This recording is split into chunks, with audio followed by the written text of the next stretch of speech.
सास के 5 पुत्र थे, मेरी सास के 5 पुत्र थे।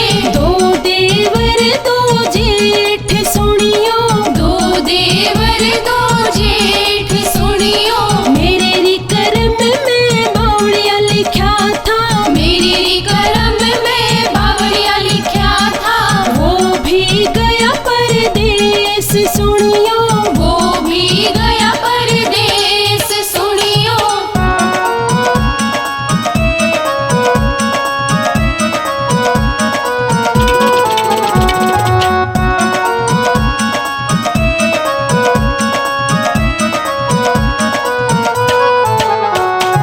बारारी बरस में बावड़िया घर आया, 12 बरस में बावड़िया घर आया।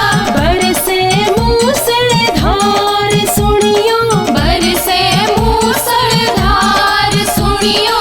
मेरा तो लाया घूम घाघरा, मेरा तो लाया घूम घाघरा।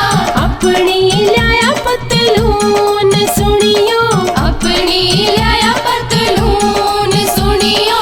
मेरी री सास के 5 पुत्र थे, मेरी सास के 5 पुत्र थे।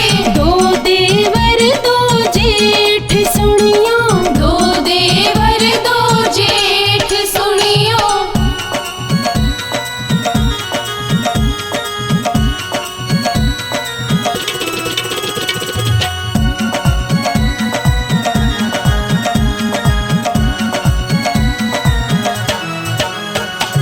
सासू भी सोगी ससुरा भी सो गया, सासू भी सो गई ससुरा भी सो गया। चौबारे में बिछा ले खाट सुनियो, चौबारे में बिछा ले खाट सुनियो।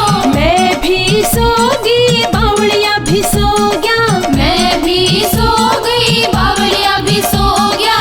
घर में बढ़ गए चोर सुनियो, घर में बढ़ गए चोर सुनियो।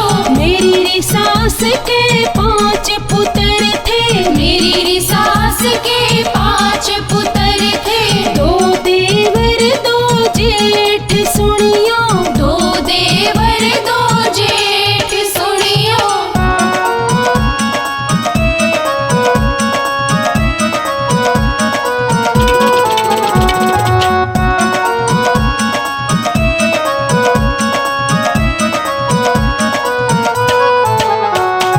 मेरा तो ले गए घूम घाघरा, मेरा तो ले गए घूम घाघरा।